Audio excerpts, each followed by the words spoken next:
we know, the nation as well as many states face budget issues, mainly due to an inability to raise taxes and an inability to compromise.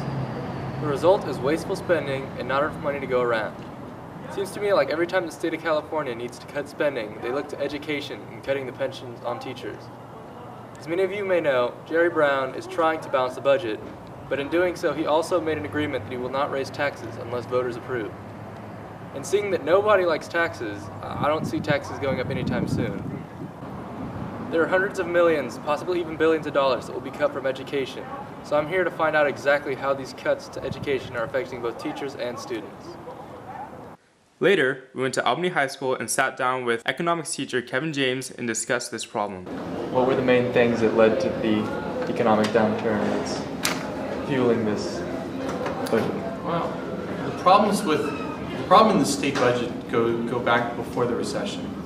This current recession is sort of when everything is coming together and we're going to have to face the consequences of a bunch of decisions we made over the past 30 years. I think it's probably started with Prop 13 back in 1978, which radically reduced property taxes over time, or property tax revenues over time, leading to shortfalls in public education across the board. And when Prop 13 passed and the property taxes fell, the state of California took on more and more of the responsibility for funding education. The problem is, at the state of California level, two things have happened. One is that it requires a 2/3 vote of the state legislature to raise taxes, making it virtually impossible to raise taxes. And in fact, there have been a series of tax cuts over the year under Governor Wilson. There was a big cut in the California business tax. There was a cut on the California income tax at the high end. So as the state has taken on more and more responsibility for all sorts of local government functions, to fund local government functions, including schools, at the same time, the state has had less and less access to revenue. And then the state of California's revenues are very heavily dependent on income taxes. Income tax revenues tend to dip sharply in recessions, and that's what's happening right now. Okay, and how is it affecting you as a high school teacher working at a public school? Well, I'm lucky because I work at a public school in Albany, so the Albany voters have been pretty nice about where we lost money a few years ago. They backfilled some of the money we lost with a parcel tax increase, so that the cuts we've had some cuts at the district. I mean, janitors have been cut. Some teachers have been cut, some courses have been eliminated. We're not as flush as we were a few years ago, but we've been spared the worst. I mean, it looked really, really bad for next year until the state ended up collecting $6 billion more than it counted on collecting. But then if we had a second round of really deep cuts from the state, there would have been severe changes. It's going to, like, for example, the 6th period day would have been wrenching for students, and we would have lost faculty, and we would have lost classes. But because of the parcel tax, and because the state luckily had more money than we thought it would, we're spared for now. Okay. And what changes do you think need to be made to fix the situation and get funding back to public education? I think some realism in Sacramento. I mean, part of the problem, I know John Bales sort of blames term limits for a lot of it, which is you don't have to face the voters every couple of years, and therefore.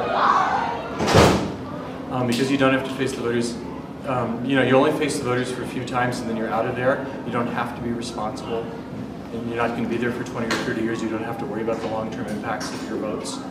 So the state legislature is much more ideological than it used to be. It's much more sort of, no, we're not going to raise taxes ever. No, we're not going to cut any spending. I mean, there has to be a serious reckoning where the state legislature sits down and says, look, there's some things we can't afford. We can't afford to lock up everybody. Something like half the people in California state prisons are there for nonviolent offenses. We can't afford to lock those people up. Those people need to be under house arrest, on ankle bracelets, something. We can't afford to have them there forever at the taxpayer's expense. It costs more to keep one of them in jail than it does to send somebody to UC. So and the voters have to get serious too, because the voters for the past 30 years have been voting for things like tax cuts and guaranteed levels of funding for education that never happen, and expanding entitlements to all sorts of services, and voting for 3 strikes, and voting for tougher and tougher versions of 3 strikes, but never being willing to pay for any of this stuff. The voters have to get serious. There has to be a serious conversation. The whole idea that you can get something for nothing, you can have services and build jails and send people to school without actually paying taxes, is just craziness, and people have to get serious. It is not only K-12 education that is feeling the squeeze. Public universities are facing massive cuts as well.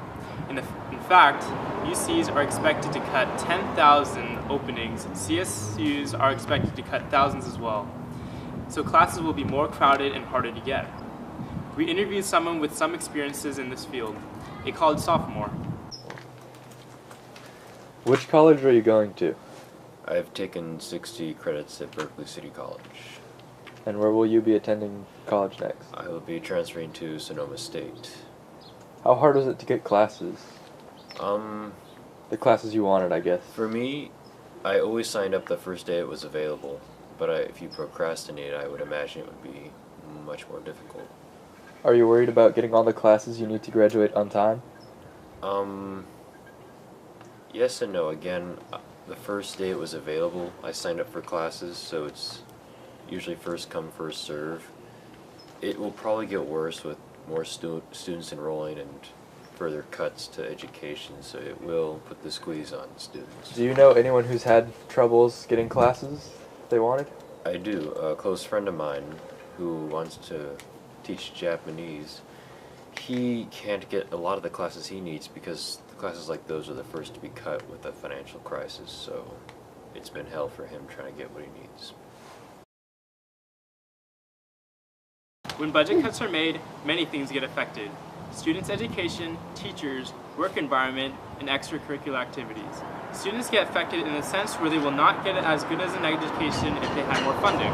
Students lose experience of going on field trips and having newer books that may have new information. A teacher's paycheck will be reduced, therefore having them feel as if they are not receiving what they deserve.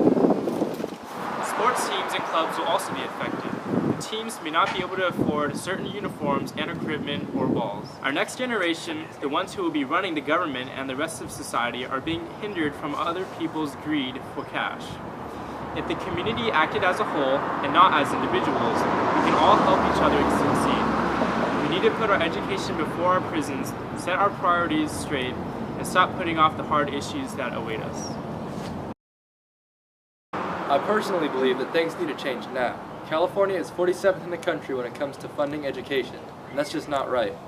While large corporations and rich people sneak their way out of paying their fair share, and Republicans and Democrats can't compromise on anything, students are paying the price.